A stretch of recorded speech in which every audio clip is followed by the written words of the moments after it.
오늘은 거룩하고 복된 주님의 날입니다. 다 같이 자리에서 일어나셔 살아계신 하나님께 예배드리겠습니다.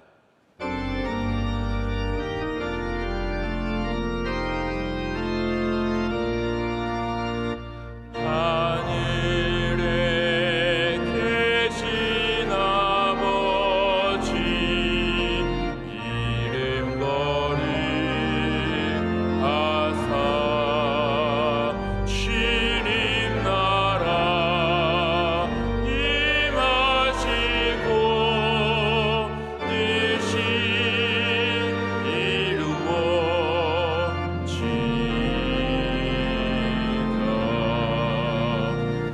일용할 양식 주시고 우리들의 큰 죄 다 용서하시며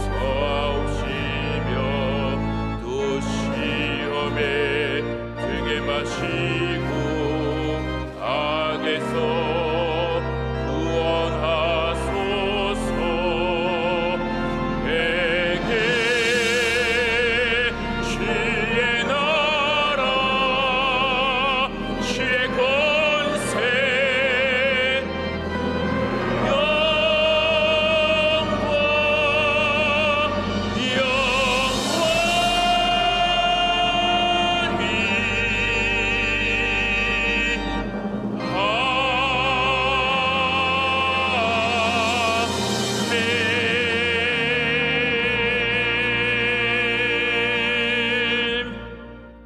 그가 찔림은 우리의 허물 때문이요 그가 상함은 우리의 죄악 때문이라.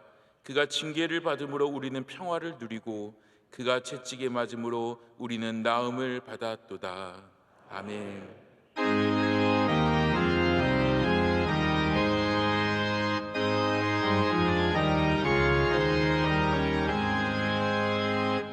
만국의 근원 하나님, 온 백성 찬송 드리고 저 천사여 찬송하세. 찬송 성비 성자 성령.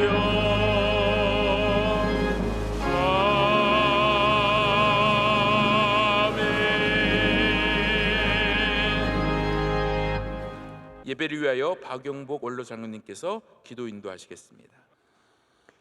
만물의 창조주이시며 우리의 생사화복을 주관하시는 하나님 아버지, 오늘도 우리를 변함없이 사랑하시어 거룩하신 전에 불러주시고 예배드릴 수 있는 복을 주시니 감사합니다.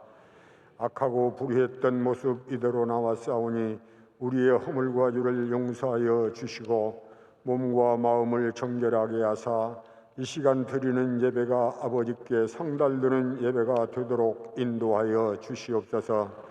담임 목사님을 세워주시고 날마다 은혜로운 생명의 말씀으로 우리의 영을 양육하여 주시니 감사합니다. 오늘도 온종일 말씀 전하실 때 시간마다 새 힘을 주시며 성령이 함께 하시어 선포되는 말씀이 우리 마음판에 깊이 새겨지고 우리 머릿속에 영원히 기억되는 말씀으로 임하여 주시옵소서. 원로 목사님과 사모님의 건강을 더하여 주시고 섬김의 사역을 통하여 한국교회의 위랄이 되게 하시며 섬김의 열매가 많이 맺어질 수 있게 하여 주시옵소서. 코로나로 인하여 어려움을 겪고 있는 분들과 동해안의 산불로 인하여 시리에 빠져 있는 화재민들에게 긍휼을 베풀어 주시고 요백에 주신 회복의 은혜가 있게 하여 주시옵소서. 현 정부와 차기 정부와의 갈등이 해소되게 하옵시고 국가와 국민의 유익을 생각하며 서로 협력하고 평화로운 이양이 되게 하여 주시옵소서. 아프리카의 선교를 위해 세워주신 에티오피아의 MCM과 필리핀 한국 아카데미와 캄보디아 등 선교사님들을 지켜주시고 하나님의 선하신 뜻이 이루어지게 하여 주옵소서. 안동성소병원과 시채널 방송과 기독교 소망교도소와 군선교를 비롯한 당학선교 등 국내 선교센터와 기관 선교를 통하여 하나님의 나라가 왕성하게 하옵소서. 왕의 왕이신 하나님 아버지, 이 땅에서 전쟁이 없어지게 하시고 우크라이나가 공산화되지 않도록 역사하여 주시옵소서. 사순절 넷째 주일을 맞이합니다. 경건한 삶을 살게 하시며 정오의 기도와 어려운 이웃을 위한 한 끼 금식에 온 성도가 동참하며 예수님을 알아가는 절기가 되게 하여 주시옵소서. 예배의 시종을 주님께 의지하오며 어떠한 어려운 환경 속에서도 회복의 은혜를 주시는 존귀하신 우리 주 예수 그리스도의 이름으로 기도드리옵나이다. 아멘.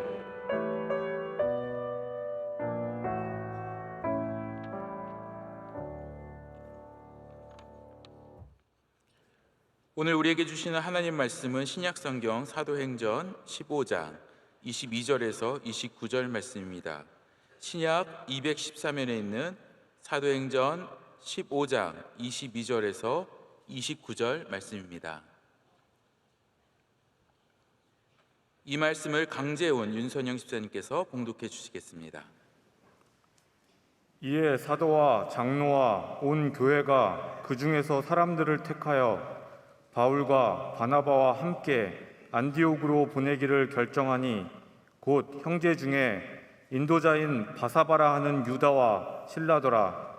그 편에 편지를 붙여 이르되 사도와 장로된 형제들은 안디옥과 수리아와 길리기아에 있는 이방인 형제들에게 문안하노라. 들은즉 우리 가운데서 어떤 사람들이 우리의 지시도 없이 나가서 말로 너희를 괴롭게 하고 마음을 혼란하게 한다 하기로 사람을 택하여 우리 주 예수 그리스도의 이름을 위하여 생명을 아끼지 아니하는 자인 우리가 사랑하는 바나바와 바울과 함께 너희에게 보내기를 만장일치로 결정하였노라. 그리하여 유다와 실라를 보내니 그들도 이 일을 말로 전하리라. 성령과 우리는 이 요긴한 것들 외에는 아무 짐도 너희에게 지우지 아니하는 것이 옳은 줄 알았노니 우상의 제물과 피와 목매어 죽인 것과 음행을 멀리할지니라. 이에 스스로 삼가면 잘 되리라. 평안함을 원하노라 하였더라. 아멘.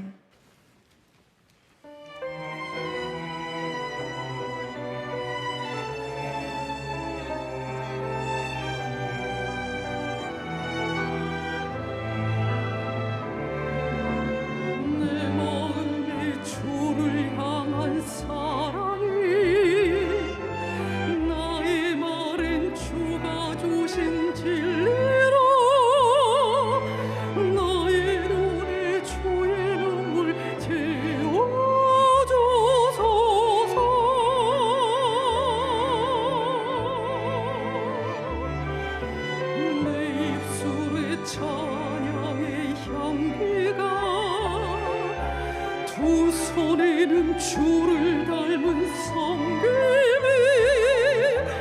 나의 삶의 주의 흔적 담게 하소서.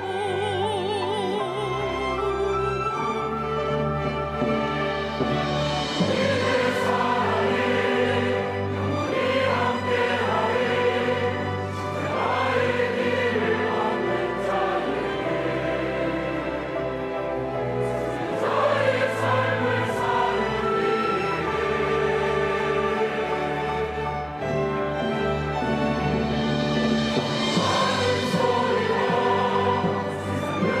속에도 그 성별한 신부만을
이제 말씀으로 은혜 받는 시간입니다. 담임 목사님께서 중요한 결정에 필요한 영적 자세라는 제야의 말씀으로 전해주실 때에 큰 은혜의 시간이 될 줄로 믿습니다.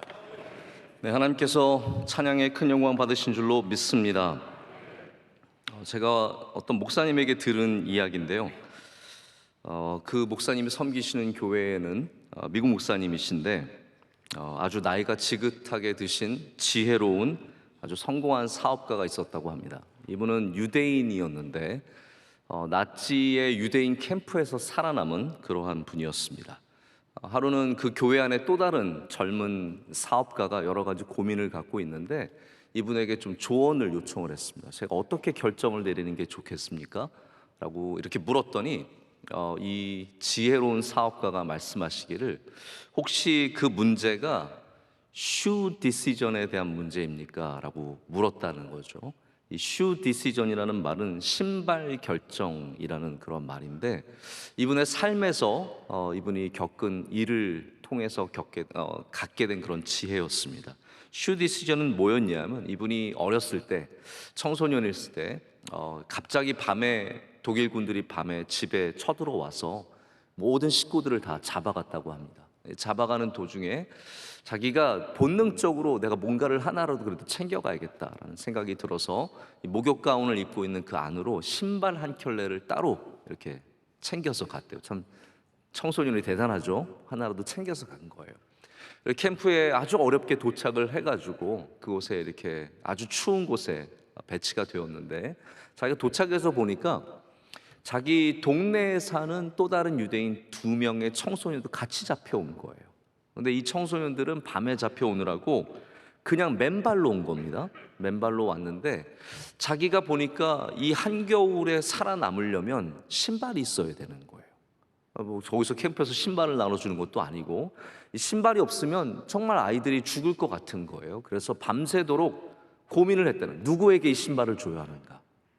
여러분 생각을 해보세요. 이 신발이 있으면 사는 거고 이 신발이 없으면 죽는 건데 그럼 내가 누구에게 이 신발을 줘야 할까? 밤새도록 기도하고 걱정하고 생각하고 그 다음날 누군가 한 명을 어쩔 수 없이 골라서 줬다라는 거죠. 그 다음부터 이분에게는 shoe decision, 이 신발의 결정이라는 말은 어떤 것을 의미했냐면 가장 중요한 문제들, 어려운 문제들, 정말 밤새도록 고민을 하고 며칠을 고민해도 해결이 되지 않는 그런 문제를 shoe decision이라고 부르기 시작했다는 거죠. 이 젊은 사업가에게 물었습니다. 당신의 결정이 지금 이게 shoe decision입니까? 그렇게 중요한 겁니까? 만약 그렇지 않다면, 만약 이것이 shoe decision이라면 정말 고민을 더 하고 기도하고 그 가운데 지혜를 구해야 하지만 만약에 그런 게 아니라면 그냥 결정을 하고 거기에 최선을 다해서 일을 하면 된다. 너무 걱정하지 말고 너무 두려워하지 말고 당신이 정하는 일들 하나님께서 도와주시니까 이렇게 결정을 해서 앞으로 나아가라라고 조언을 해줬다고 합니다.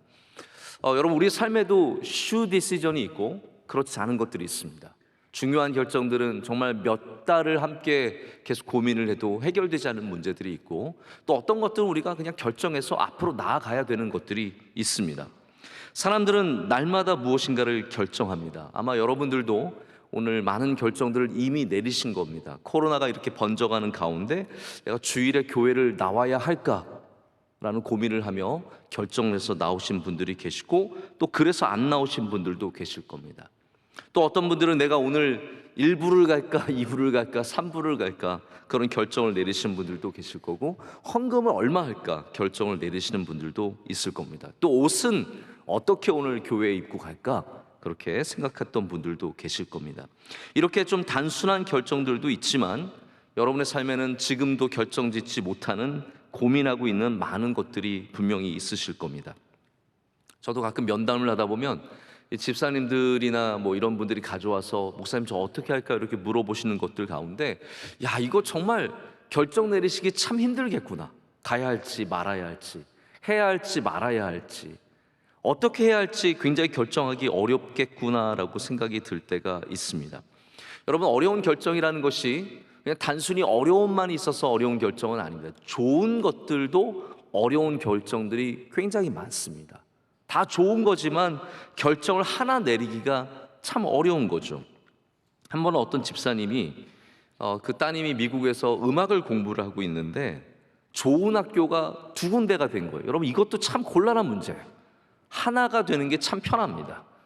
두 개가 된 다음에 두 군데서 다 좋은 오퍼가 온 거예요. 어떤 데는 장학금을 준다, 어떤 때는 박사학위를 바로 넣어주겠다, 좋은 오퍼들이 왔습니다. 그래서 저에게 집사님 물어보시더라고요. 목사님, 저희는 어디로 가야 될지 모르겠어요. 저도 대답해요. 저도 모르겠어요. 여러분, 어디로 가야 합니까? 그래서 함께 집사님과 기도하고 지혜를 달라고 하나님께 간구했는데, 다행히 감사하게도 집사님과 따님이 잘 결정을 내려서 좋은 소식을 듣게 된 적이 있습니다. 여러분, 이런 일들이 참 우리 주변에 많이 있습니다. 어떠한 일들을 결정해야 할지 고민되는 것들이죠. 학교의 결정만이 아니라 직장의 결정, 미래의 결정, 금전과 또 관계와 관련된 수많은 결정들이 우리 앞에 있습니다. 여러분들은 어떠한 자세로 결정을 내리십니까? 오늘 우리가 읽은 이 본문의 말씀은 중요한 결정 가운데 우리가 가져야 하는 영적인 자세를 몇 가지 가르쳐주고 있습니다. 그리고 그 결정에 가장 중요한 것이 무엇이 되어야 하는지 또 우리에게 기준을 세워주고 있습니다. 이 말씀을 통해서 하나님이 주신 은혜가 저와 여러분에게 충만하기를 간절히 소망합니다. 당시 초대교회는 굉장히 새로운 도전과 과업을 앞에 두고 있었습니다. 역동적인 시기였습니다. 오직 성령의 역사는 있었는데 조직적인 교회나 신학이나 어떤 가이드라인들이 전혀 존재하지 않았습니다. 그냥 가서 전도하고 가서 교회를 세우고 말씀을 전하고 복음을 전하고 이런 일들에만 힘썼다라는 것이죠. 사도들은 열심히 전도하고 다녔습니다. 얼마나 많은, 그런데 그 안에 복잡한 문제들이 있었겠습니까?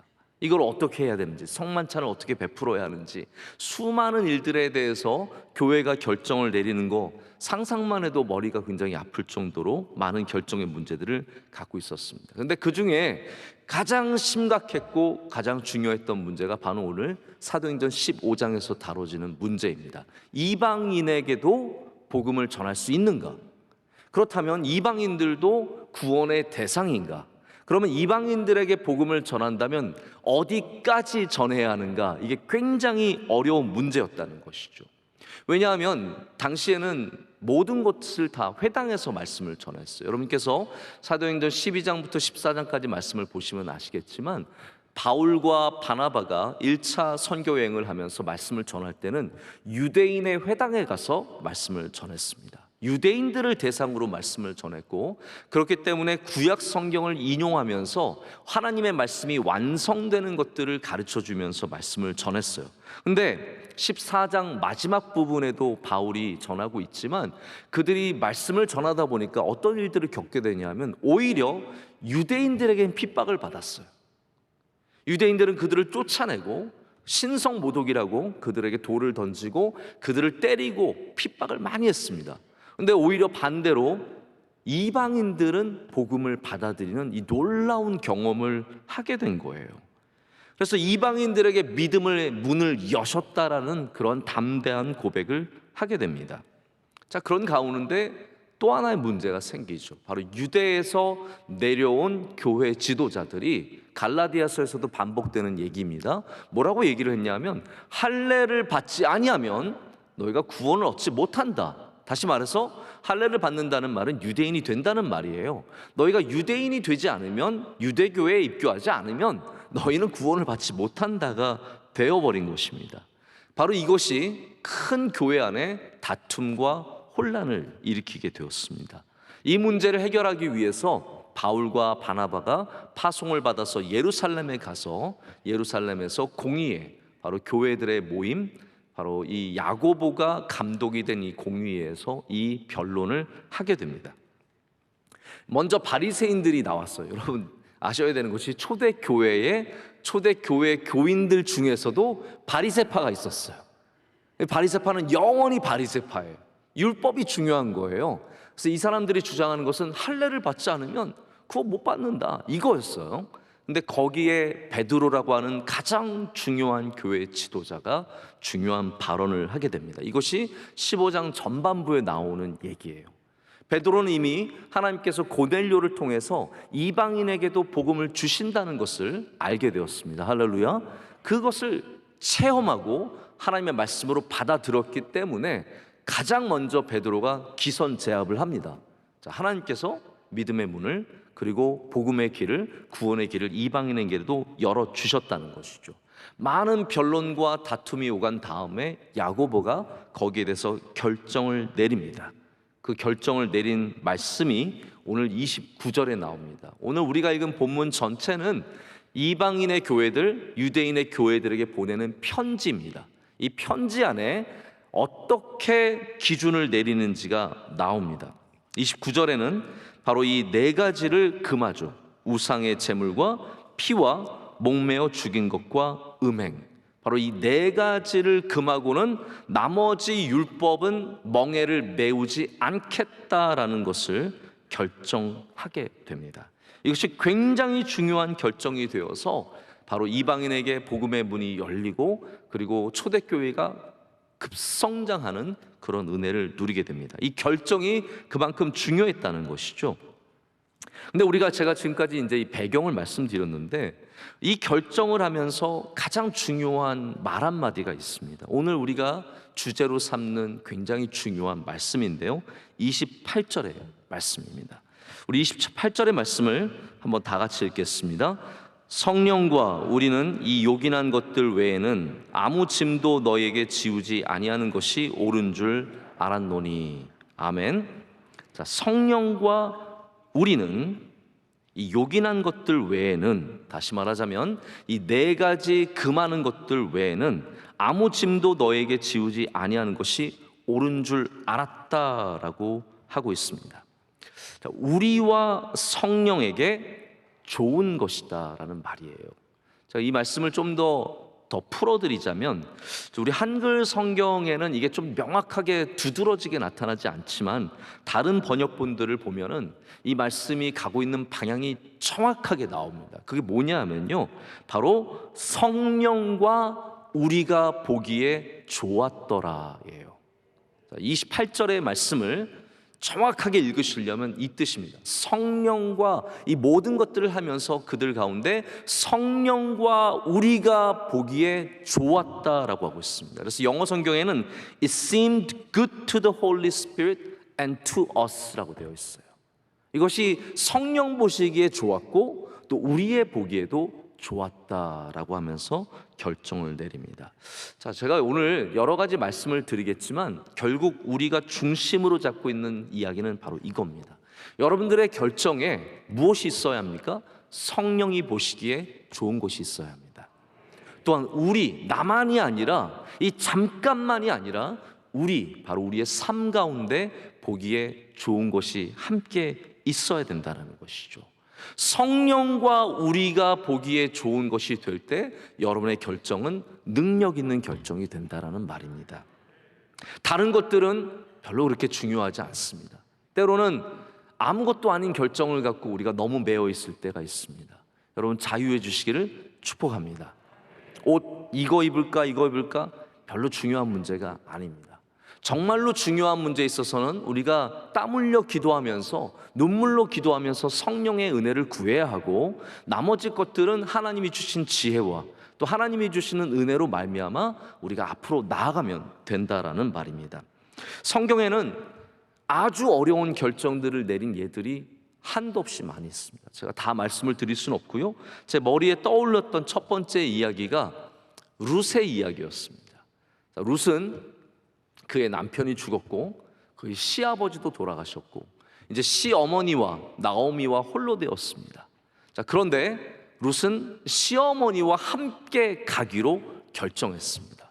자, 여러분이라면 이런 상황에서 어떤 결정을 내리시겠습니까? 자, 아이는 없어요. 나는 그냥 다른 데 가면 돼요. 그런데 시어머니가 있는데 시어머니가 외국 사람이에요. 그래서 자기 고향으로 가겠대요. 이거를 만약에 네이버에 고민란에 올렸다고 생각해 보세요. 저는 결혼한 지 얼마 안 됐는데 갑자기 어려움이 닥쳐와서 저희 집에 시아버지도 돌아가시고 저희 남편도 돌아가시고 저희 시아버지님도 돌아가시고 저희는 다 홀로 되었습니다. 시어머니 한 분 계시는데 이 시어머니는 외국분이세요. 근데 지금 외국으로 돌아가시겠대요. 저는 어떻게 해야 할까요? 밑에 다 반대. 뻔합니다. 너 미쳤니? 외국 가서 뭐 하려고? 네 나이가 얼마나 어린데? 너 안에 아이도 없다면서 여기서 새 출발하면 되지. 얼마나 좋은 조언들이 많이 나오겠습니까? 그래서 사실 우리가 세상의 좋은 조언을 받는다고 해서 그것이 다 맞는 것은 절대로 아닙니다. 성령이 보시기에 좋은 것이 되어야 하죠. 우리의 기준은 그냥 세상적인 상식만은 절대로 아니라는 겁니다. 룻은 이 가운데 어머니 나오미에게 헤세드를 베풀어 주기를 결정합니다. 그래서 그 어머니와 함께 베들레헴으로 함께 올라가게 되고 마침내는 다윗의 집안의 조상이 되는 큰 은혜를 누리게 되죠. 여러분, 결정은 어렵습니다. 이거 외에도 성경에는 수많은 어려운 결정들이 나오는데 분명합니다. 하나님 보시기에 기쁜 것은 능력 있는 결정이 되고, 하나님 보시기에 기쁘지 않고 그냥 세상이 보기에 맞는 결정들은 오히려 잘못되는 일들이 너무나 많이 있습니다. 여러분, 왜 결정이 어려울까요? 결정이 논리적으로 되는 것이기만 한다면 결정은 쉽습니다. 만약에 더 좋은 길 분명하게 드러난다면 얼마나 쉽습니까? 그냥 그거 고르면 되는 거예요. 여기 가면 더 돈을 벌게 되는 것이고, 여기 가면 더 행복해지는 것이고, 분명한 논리적인 단계가 있다면 결정처럼 쉬운 게 없습니다. 근데 우리의 결정이 어려운 이유는 이것들이 절대로 논리적이지만 않다는 것이죠. 대부분의 결정들은 감정적입니다. 우리 사람이 갖고 있는 감정 때문에 결정이 어려운 것이죠. 우리의 감정을 떼어버릴 수가 없습니다. 손해가 돼도 어떤 경우에는 그 길로 가는 거죠. 나에게 이득이 되어도 싫다면 안 하는 겁니다. 그래서 사람들은 절대로 논리적이지 않습니다. 사람들은 사실은 굉장히 감정적입니다. 어떤 물건을 살 것인가? 당연히 논리적으로 접근해 본다면 가성비가 좋은 것을 골라야 합니다.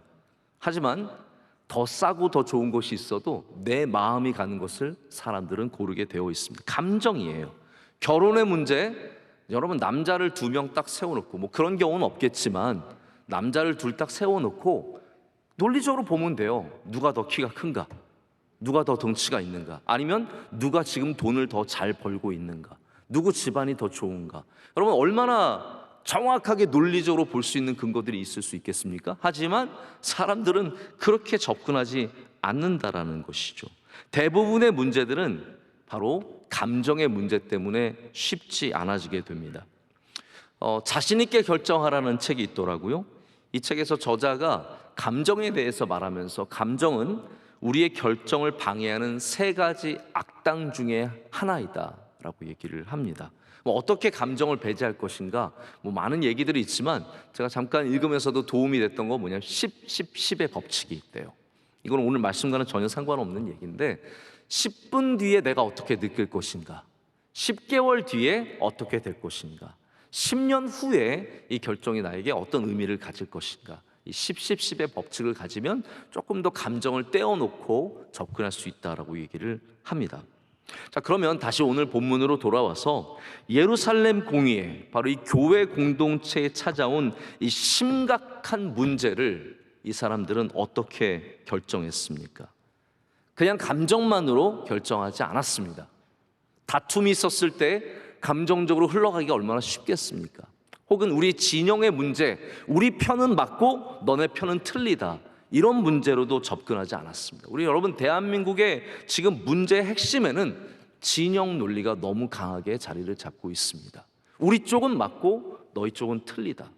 이것이 우리나라를 황폐하게 만드는 너무나 중요한 어려운 문제 중에 하나입니다. 근데 감사하게도 예루살렘 공의회가 그런 식으로 흘러가지 않았다는 것이죠. 이들이 취했던 첫 번째 자세는 뭐였냐면 바로 듣는 것이었습니다.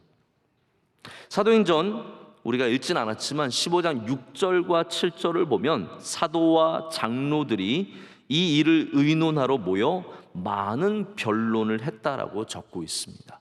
사도와 장로들, 여러분 그때 장로는 2종류의 장로가 있습니다. 이렇게 돌보는 장로도 있지만 말씀을 전하는 장로, 즉 목사들도 장로라고 불렀습니다. 그러니까 여러 사도들과 목회자들과 여러 교회 지도자들이 모여서 많은 변론을 했다는 거예요. 이것을 위해서 많은 것을 들었다는 말입니다. 한두 명이 뒤에서 우리가 결정권을 갖고 있으니까 그냥 우리가 정하고 너희들은 따라와가 아니라 이 일에 대해서 귀를 기울여 여러 사람들의 이야기를 들었다라는 것이죠. 그래서 바리새파도 말했고 베드로도 말했고 다른 사도들과 장로들도 다 말을 했습니다. 그리고 여기에 대해서 베드로가 말했을 때 많은 공감을 느끼게 되었고 야고보는 명확하게 어떻게 전해야 하는지 가이드라인을 정해주게 됩니다. 이런 과정들, 이게 쉽지 않은 과정들입니다. 어려운 과정들입니다. 중요한 결정들을 그냥 한 번의 지혜로 편하게 내리려고 생각한다면 여러분 큰 실수입니다. 우리는 여기에 시간을 쓸 수 있어야 하고 인내하는 마음을 가질 수 있어야 합니다. 들을 수 있는 귀를 열어야 합니다. 영어 표현에 sit on it, 앉아 있어라라는 표현이 있습니다. 저도 중요한 결정들 누군가 이런 거 물어봤을 때 꼭 제가 하는 표현이 있습니다. 나 잠깐 거기 앉아 있을게. I will sit on it. 내가 잠깐 그거 생각해 볼게. sit on it. 여러분 그냥 앉아 계시겠습니까? 아니면 기도하면서 앉아 계시겠습니까? 당연하죠. 우리가 기도하면서 우리의 귀를 하나님께 열고 듣는 과정들을 많이 가져야 합니다. 주변에 지혜 있는 사람들에게 물어봐야 합니다. 또 기도하는 분들에게 함께 기도해 달라고 요청해야 합니다. 여러분 우리 삶에 타이밍이 중요한 결정들이 분명히 있습니다. 또 그런 결정들 쉽지 않습니다. 저에게 제일 부담스러운 결정들 그런 거예요. 목사님, 제가 오늘까지 이거 결정해야 돼요. 어떻게 할까요? 목사님, 저 이거 내일이 마지막인데 이거를 팔아야 할까요? 말아야 할까요? 이렇게 걱정하시면서 물어보시는 분들이 있습니다. 정말 타이밍이 필요한 결정들은 빨리 지혜를 갖고 그냥 결정을 내려야 합니다. 하지만 우리가 조금 늦어질지라도 귀를 기울이고 듣고 기다릴 필요가 있는 것들이 있습니다. 여러분, 듣는 것은 우리를 늦게 하게 합니다. 다시 말씀드리자면 듣는 과정들은 모든 과정을 느리게 하는, 길게 하는 그런 어려움을 갖고 있습니다. 그래서 사람들이 마음이 급하면요 들으려고 하질 않습니다. 나 빨리 이거 해결해야 되기 때문입니다. 그러나 성경은 우리가 급하게 갈 때 문제가 많다고 얘기를 합니다. 사울이 블레셋이 찾아오고 블레셋이 막 쳐들어오고 사무엘은 죽었고 갈 데가 없고 하나님 말씀하지 않으시니까 어떻게 급하니까 뭘 했습니까? 엔돌의 신접한 여인을 찾아가게 되는 그러한 실수를 하게 되는 것은 급했기 때문이에요. 아닙니다. 우리는 귀를 열고 하나님의 목소리에 귀를 기울여야 할 줄로 믿습니다. 그게 바로 우리의 결정이 늦어지는 과정입니다. 근데 그 늦어짐이 우리에게 복이 될 수 있다는 것이죠. 하나님께 귀를 기울이고 우리의 귀를 열어서 많은 것을 들을 때 하나님은 그 가운데 우리의 마음을 결정할 수 있는 길을 열어주신다는 겁니다. 우리가 결정 내릴 때마다 여러분 느리게 가는 것이 복이 된다는 사실을 잊지 마시기를 축복합니다. 그 느리게 간다는 것이 타이밍에 어긋나게 가겠다는 말이 절대로 아닙니다. 빨리 해야 되는 결정들은 빨리 하십시오. 그러나 그렇지 않은 것들은 우리가 충분히 하나님께 귀를 기울이며 하나님의 말씀을 듣는 과정들을 거쳐서 또 그것이 성령과 우리에게 좋은 것이 될 수 있도록 우리는 귀를 활짝 열어야 할 줄로 믿습니다. 두 번째, 저는 이런 말씀을 좀 드리고 싶습니다. 결정은 적게 내리는 것이 좋습니다. 이게 제가 좀 요즘에 생각하는 부분인데요. 가능하면 너무 많은 결정을 내리려고 하지 않는 것이 건강합니다. 여러분, 결정을 많이 내리는 자리는 복된 자리일 때가 많아요. 그래도 어떤 리더의 자리에 있으니까, 위치에 있으니까 그렇게 결정을 많이 내리게 되겠죠. 결정을 내리는 사람들이 멋져 보이지만 이 결정이 가정과 기업과 여러분 하시는 일들의 존폐를 결정한다면 얼마나 어려운 결정이 되겠습니까? 빌라도의 결정, 지금 2000년이 지난 지금도 우리가 사도신경에서 그의 이름을 말하면서 그의 결정을 비난하지 않습니까? 그렇다면 결정을 많이 내리는 자리를 사모한다는 것이 결코 지혜로운 일만은 아니라는 것을 생각해 보게 됩니다. 그러나 만약에 여러분이 삶에서 많은 결정을 내려야 하는 자리에 있다면 그럼에도 불구하고 결정을 줄이는 노력을 해야 합니다. 제가 주의 깊게 본 것이 그것입니다. 베드로와 야고보가 여기서 굉장히 중요한 역할을 하거든요. 그런데 이분들이 모든 것에 다 날마다 결정을 내린 것은 아닙니다. 사도행전에서 많은 이야기들이 나오는데 베드로와 안드레가 거기 일일이 다 나와서 우리가 결정을 내릴게 하지 않았다라는 거예요. 베드로와 야고보는 이것을 하나님의 일로 여기고 자기들이 나와야 할 때는 나왔지만 자기들이 나올 필요가 없을 때는 절대로 거기에 개입하지 않고 다른 사람들의 결정을 존중해주는 리더들이었다라는 것입니다. 저도 명석교회를 섬기다 보니까 매일같이 수많은 결정들을 내려야 하고 이것들이 때로는 누군가에게는 도움이 되고 누군가에게는 아픔이 될 수 있다는 생각을 해보게 됩니다. 저희 교회가 정말 하루에도 수십 통의 도움의 요청의 편지를 받습니다. 제가 그래서 그거를 내가 이거를 다 결정을 내릴 수 없겠다는 생각을 가졌어요. 이거를 내가 다 결정을 내리자면 너무 마음이 쓰는 거예요. 이분들의 상황을 알아야 되고 이분들이 정말 어떤 분들은 그냥 뭐 수천 통의 편지를 돌리는 그냥 무작위로 돌려서 그 가운데 뭐 돈을 요구하시는 분들도 있지만 정말로 우리의 도움이 없이는 지금 살아갈 수 없는 그런 분들도 계시기 때문에 이런 결정들 하나하나가 너무 어렵더라고요. 그래서 가능하면 그 결정들을 어떻게 델리게이션, 위임하고 어떻게 내가 그 결정권들을 줄여가는가 이것들을 참 중요하게 요즘 생각을 하고 있습니다. 또 어떤 일들은 정말 많은 사람들의 이야기에 귀를 기울여 하는 이야기들도 있더라고요. 어떤 분들의 어떤 그룹들의 이야기를 들어야 하고 전문가의 이야기를 들어야 하고 그래서 좋은 결정으로 나아가야 하는 그런 일들도 있는 것을 많이 보게 됩니다. 그러면서 제가 내린 결정은 그거예요. 모든 결정을 내가 하려고 하지 말자. 가능하면 내가 내릴 수 있는 결정들을 줄여가자. 이것이 제가 요즘에 갖고 있는 생각입니다. 여러분 아시겠지만 이 많은 결정들의 수를 줄이려고 극도로 노력한 사람이 있습니다. 누구이겠습니까? 스티브 잡스라고 하는 지금은 돌아가신 애플의 창업자입니다. 스티브 잡스가 예전에 프레젠테이션을 하는 거 보면은 늘 복장이 똑같았죠. 이렇게 터틀넥, 이렇게 회색의 짙은 회색의 목 반 정도 오는 터틀넥과 그리고 청바지와 뉴발란스라고 하는 신발, 늘 이런 옷을 입고 다녔습니다. 여러분께서 잘 아시는 내용이겠지만 왜 그랬는지 아시죠? 이 사람은 날마다 너무나 많은 결정을 내려야 하는데 옷까지 내가 오늘 뭘 입을까? 어떻게 입을까? 머리를 어떻게 할까? 이런 고민까지 하기에는 너무 버거운 거예요. 그래서 결정의 수, 여러분 생각하기에는 야 그거는 뭐 당연히 해야 되는 거 아닌가 하지만 결정의 수만 줄여도 우리의 정신적인 건강이 굉장히 좋아질 수 있습니다. 그래서 결정의 수를 줄이는 노력을 한 것이 바로 이 결과입니다. 저도 그래서 제가 월요일 날은 저희 아내와 가끔 이렇게 밖에 나가게 되는데 월요일 날 제가 저희 아내한테 이렇게 얘기해요. 여보 오늘 아내가 묻거든. 여보 오늘 어디 갈까? 여보 오늘 뭐 먹을까? 그럼 제가 이렇게 얘기합니다. 오늘만이라도 내가 결정하지 않게 해주세요. 저는 진심입니다. 여보 오늘은 내가 결정하지 않을게. 당신이 가고 싶은데 말해. 여보 그러면 우리 백화점 갈까? 아니 그건 아니고. 아니라고 말할 수 있잖아요. 좋다 아니다는 말할 수. 제가 결정하는 건가요? 아무튼 저희 아내한테 맡기는 거예요. 여보 점심에 뭐 먹을까? 여보 당신이 결정해. 중국집 갈까? 그건 아니고. 결정을 아내한테 맡기는 거예요. 제가 안 하겠다는 거예요. 하루라도 결정을 안 할 수 있다면 그것이 저에게 너무나 많은 정신적인 공간을 열어주게 되고 그 안에서 제가 많이 쉼을 얻게 됩니다.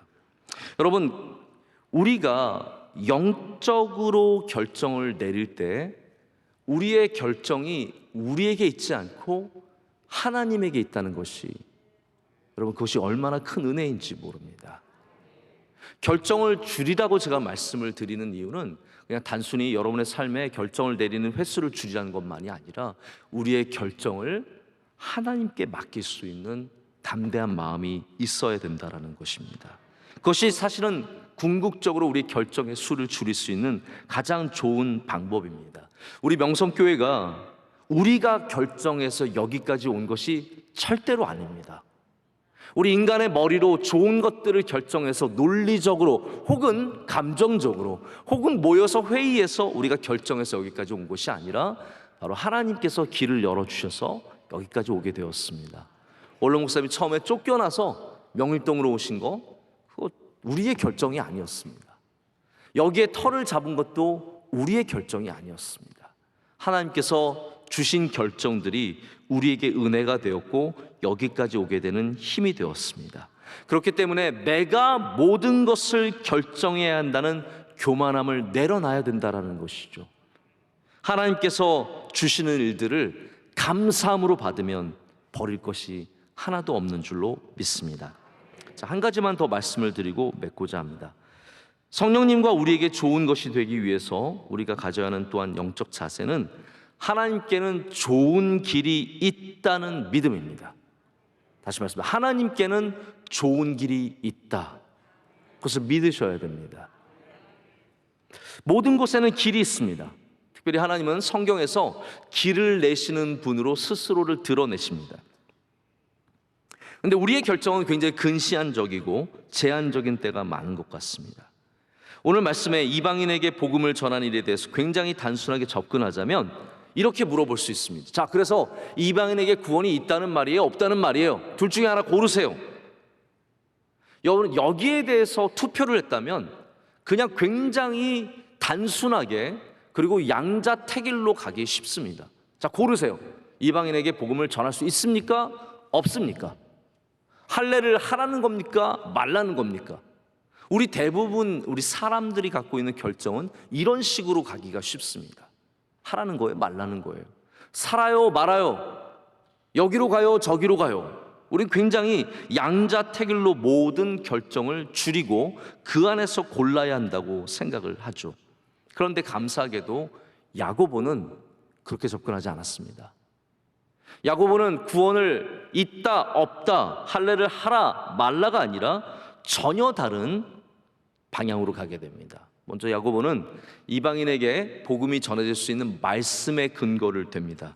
그리고 더 나아가서는 두 개의 극단적인 반대점에서 선택하지 않고 제3의 결정을 내립니다.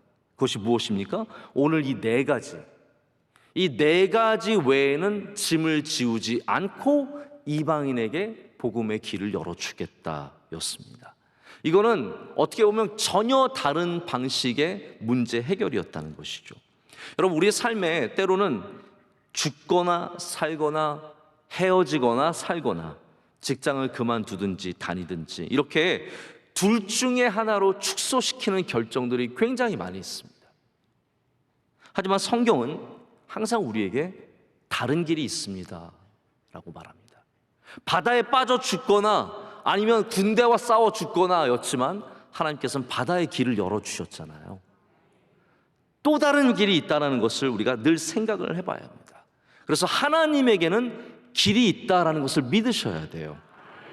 하나님에게는 우리가 생각하는 이 평면적인 것 외에도 제3의 길이 항상 있다는 것. 그래서 예수님께서 제자들과 이런 일이 있었잖아요. 맹인을 만났을 때 제자들이 묻기를 예수님, 이것이 이 사람의 죄입니까? 부모의 죄입니까? 두 가지밖에 없어요. 둘 중에 하나 고르라는 거예요.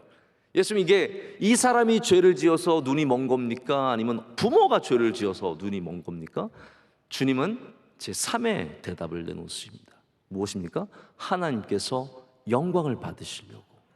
하나님께서 영광을 받으시기 위해서 이 사람이 지금 눈이 멀어 있다라는 전혀 다른 말씀을 해주십니다. 그렇기 때문에 우리도 무슨 결정을 하든지 거기에 하나님의 길이 있다는 소망을 잊어서는 안 됩니다.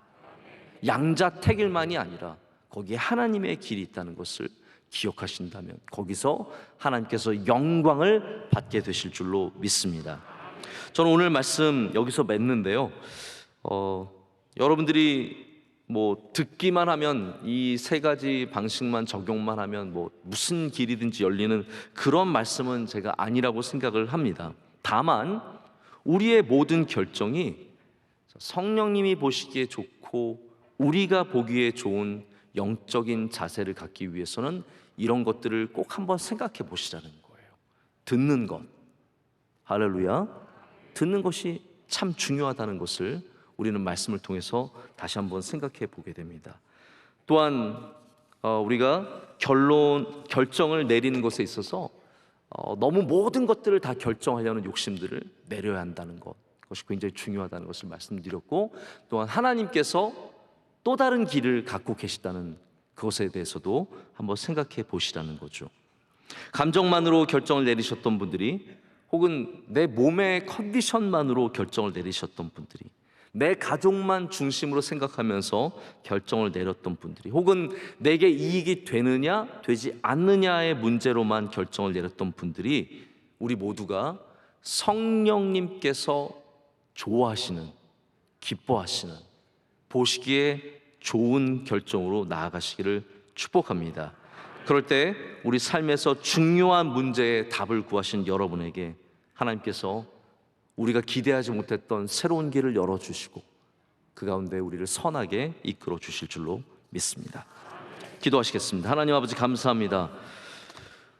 오늘 주님 앞에 예배드리는 결정이 가장 좋은 결정이었는 줄로 믿습니다. 우리 세상에 복잡하고 많은 결정을 내려야 하는 삶 속에서 우리 주님 앞에 단순한 결정들을 먼저 내리게 하여 주시옵소서.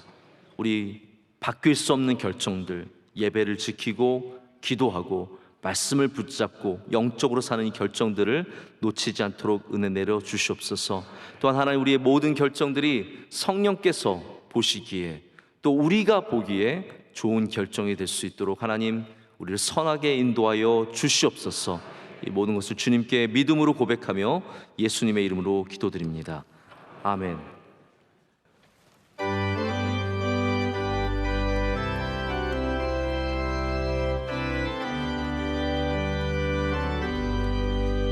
주의 음성을 내가 들으니 사랑한단 말일세. 믿는 마음으로 주께 가오니 나를 영접하소서. 내가 매일 십자가 앞에 더 가까이 가오니 그새 주의 흘린 보배 피로써 나를 정케 하소서. 이리 그 주의 넓은 사랑을 증명할 자 없으며 주가 주신 참된 기쁨도 헤아릴 수 없도다. 내가 매일 십자가 앞에 더 가까이 가오니 구세주의 흘린 보배 피로써 나를 정케 하소서.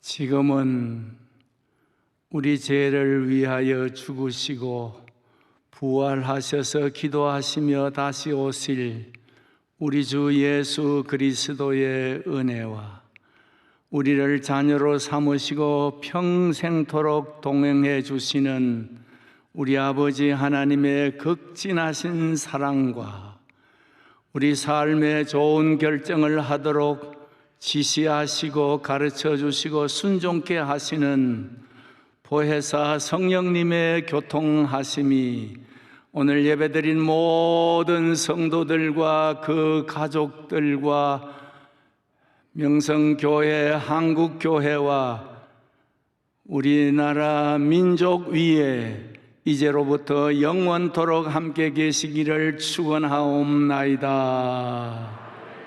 주옵소서.